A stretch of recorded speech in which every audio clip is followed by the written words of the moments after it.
Hello everyone, myself Pankil Shah. Welcome back to my YouTube channel of the subject Basic Electrical Engineering. We have started one chapter that is electrical machines, in which we have started with machine three-phase induction motor.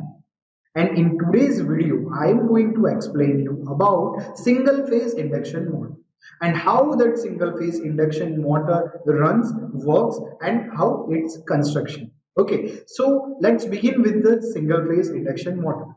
Single phase induction motor is used mostly in the domestic purposes, and also it is sometimes used in industrial purposes also. The single phase induction motor is common type of electric motor for reasons of economy. Most houses, offices and rural areas are supplied with single phase AC. We are having single phase supply available at our domestic and offices only. Power rating of such motor is very small, so it can be used for small power rating also. So now let's see the construction of single phase induction motor. Just similar to the three phase induction motor, it is also having two parts, that is a stator and a rotor. So basically if we are talking about the rotor, so it is same identical with the three phase squirrel cage rotor. So the rotor of single phase induction motor is just similar to the rotor of three phase squirrel cage induction motor. It consists of a laminated core with skewed slots on its periphery. The conductors and end rings are formed by forcing the molten copper or aluminum bars into the slots. Rotor of single phase induction motor is interchangeable with polyphase induction motor. We can interchange the three phase rotor into the single phase motor. So this is a rotor. You can see this side, inside this is a rotor, and there is an air gap between stator and rotor, and this is a stator. Okay, and this is a stator front. So now let's talk about the stator. So its core of stator is identical to the three-phase stator core. The stator slots are distributed uniformly, and single-phase double layer winding is employed. The single-phase motor's stator has a laminated iron core with two windings arranged perpendicularly. One is known as the main winding, and another winding, which is 90 degrees from the main winding, is known as the auxiliary winding, or you can say the starting winding. So there are two windings on its stator. Why? We will discuss it later on in its operation. So the single phase motor consists of a single phase winding mounted on stator and a squirrel cage winding on a rotor. So the rotor bars are short circuited by end ring. So when stator is energized with the single phase supply, it produces an alternating flux. This flux cuts the rotor conductor. During the positive half cycle, the flux induces a voltage in rotor and resulting current produces a torque.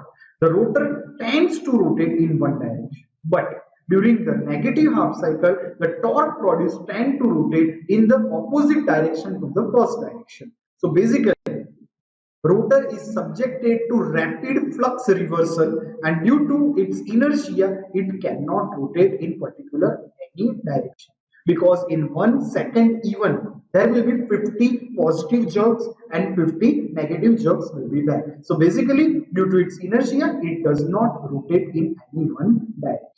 So this type of torque is known as the pulsating torque, and this is the reason why single phase induction motor is not self-starting if we have used only single winding in stator and single winding in rotor. So now the solution of to make the single phase induction motor self-start, we need to understand the double field revolving theory. This is the solution of the self-starting of single phase induction motor.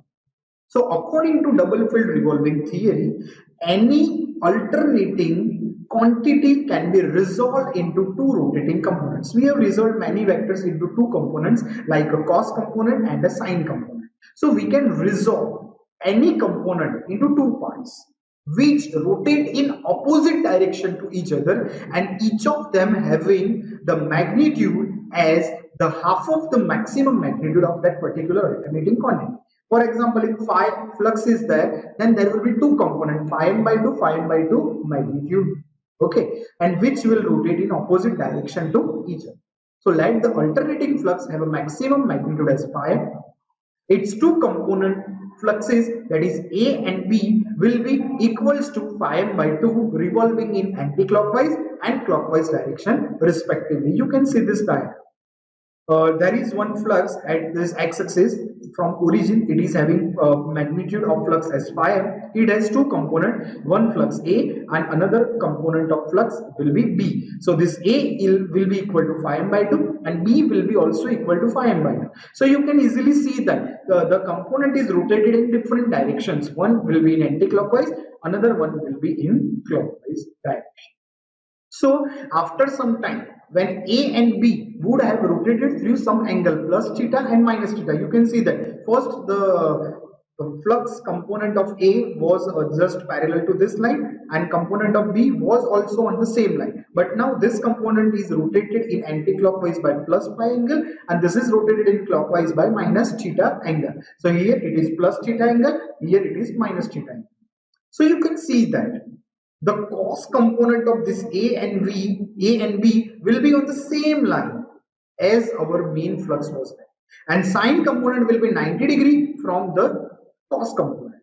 So basically, the resultant flux will be only the addition of cos component because sine component will be cancel out each other because it will be 180° apart from each other.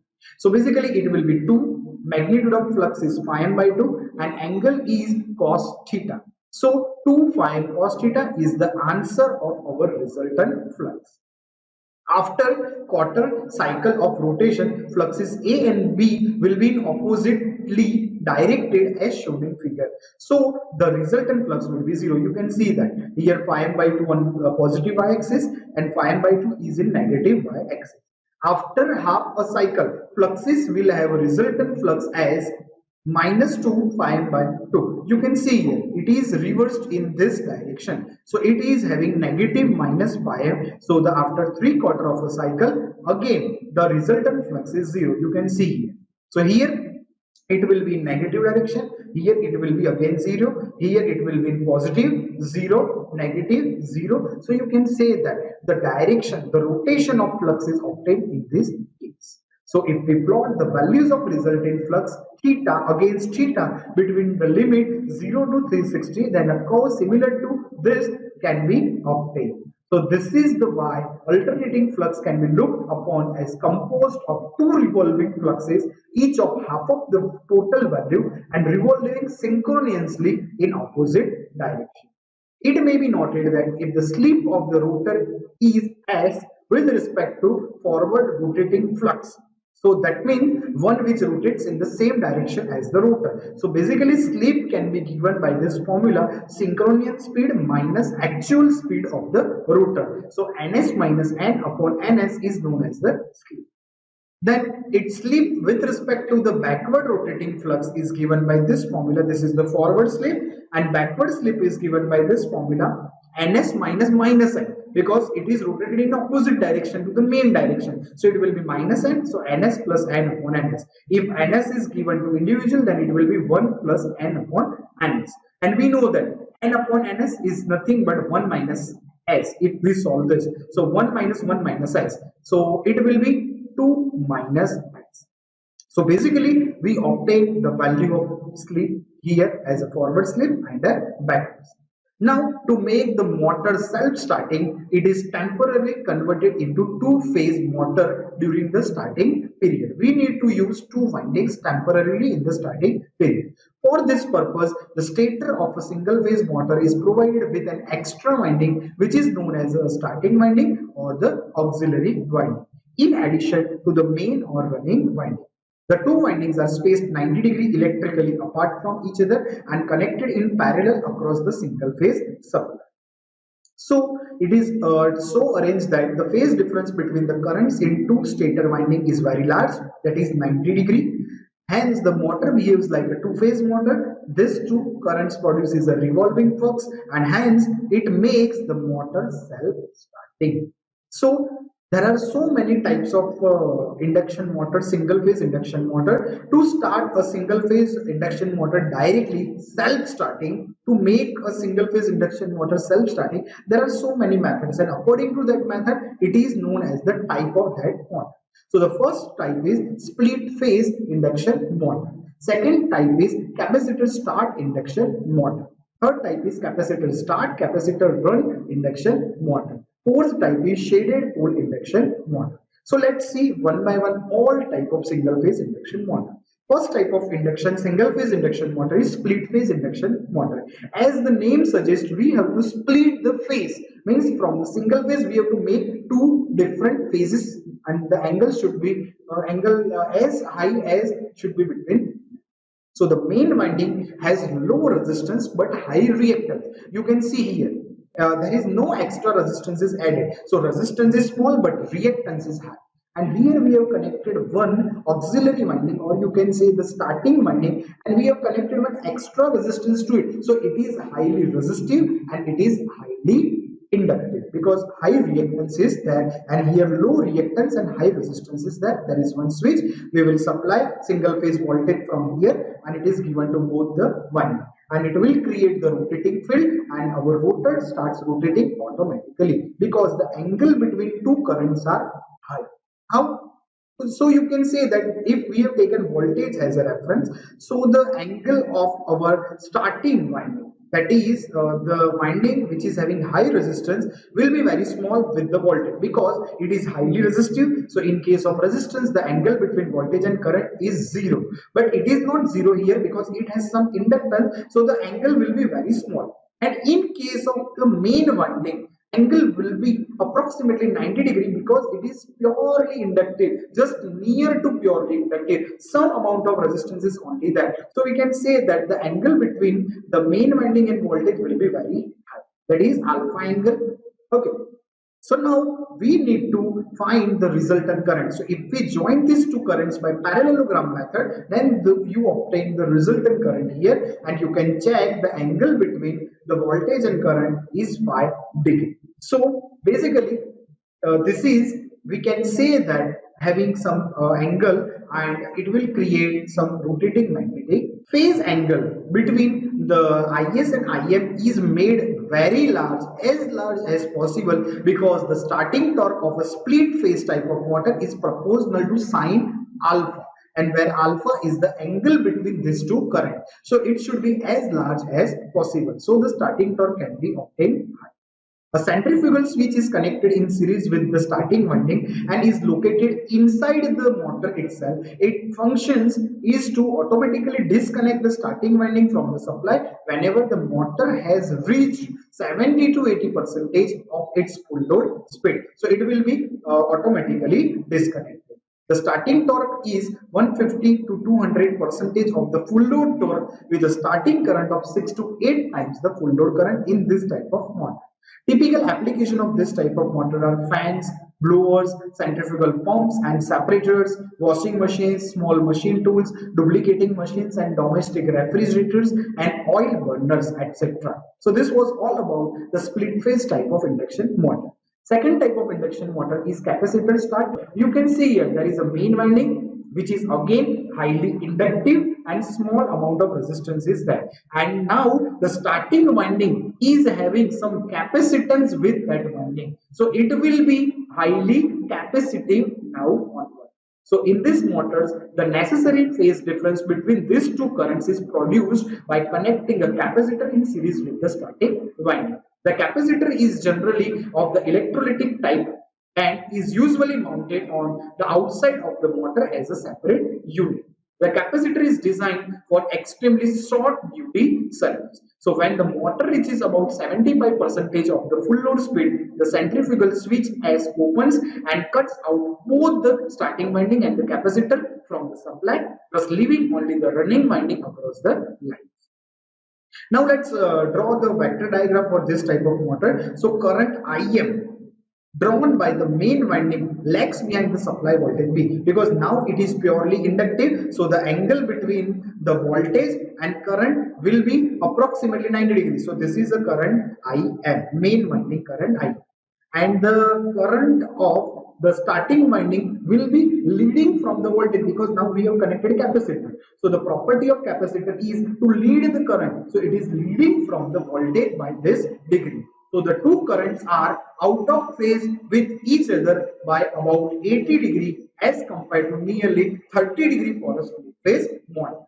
The resultant current I is small and is almost in phase with voltage V. Since the torque developed by a split phase induction motor is proportional to the sine of the angle between IS and IM, so it is obvious that the increase in the angle in the previous split phase motor, the angle was 30 degree, and in this case the angle is increased about 80 degree. So it is obvious that the increase in this angle alone increases the starting torque to nearly twice the value developed by a standard split phase induction motor.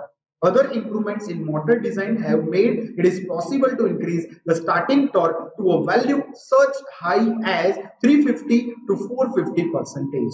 Now let's see capacitor start, capacitor run induction motor.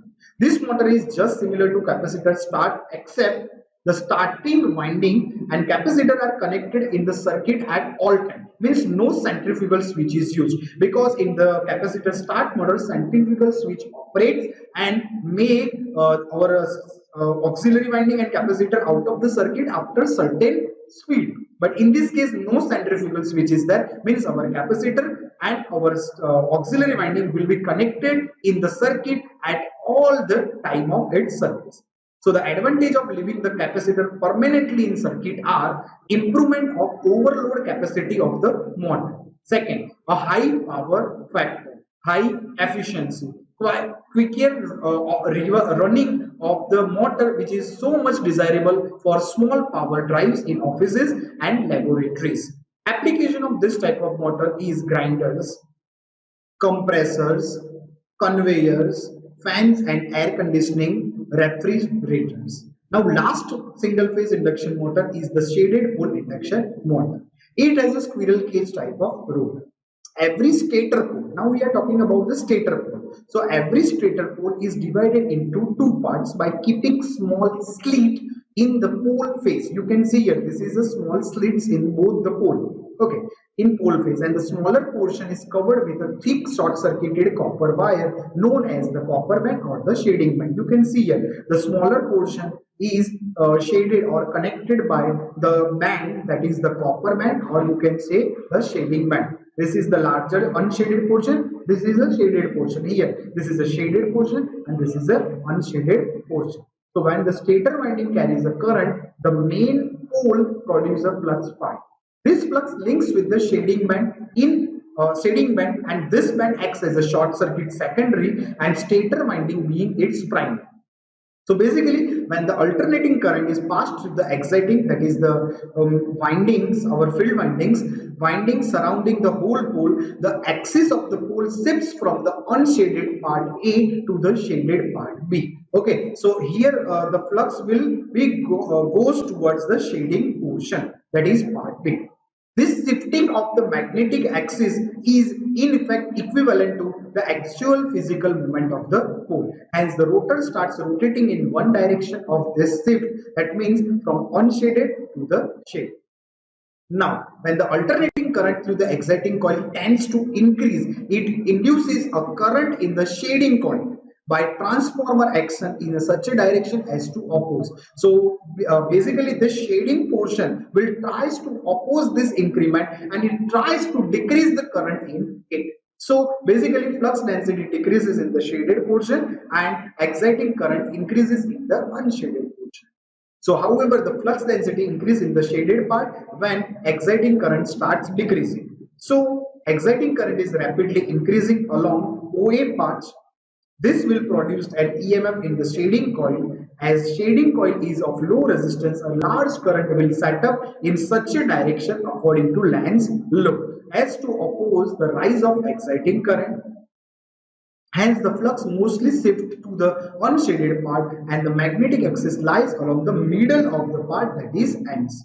So, consider the moment when exciting current is near to its peak value from A to B point. Here, the change in exciting current is very slow. Hence, practically no voltage and therefore no current is induced in the shading band. So the flux produced by exciting current is at its maximum value and is uniformly distributed all over the pole face. So it will be in the center. So the magnetic axis shift to the center of the pole, that is along the positions and A. So the exciting current is rapidly now decreasing from B to C point. This action sets up induced current in the shading coil by a transformer action. So if it starts decreasing, it will increase. So current will flow in such a direction as to oppose this decrement, with the result that the flux is strengthened in the shaded part of the pole. So now from the center, all the flux is gone to the shaded portion. Firstly, it was in unshaded, then in center, and now is in shaded portion. So consequently, the magnetic axis shift to the middle part of the shaded pole, that is N E. So it is gone to the any part. So in this way you can see that the main flux, resultant flux direction is rotated from shaded to unshaded and unshaded to shading. So this is happening in all the poles in this single phase induction motor. So this behaves like a rotating magnetic field, and if rotating magnetic field is there, then that motor starts rotating by itself. So this was all about a single phase induction motor construction, working principle, and different type of single phase induction motor. Thanks for watching this video. Stay tuned.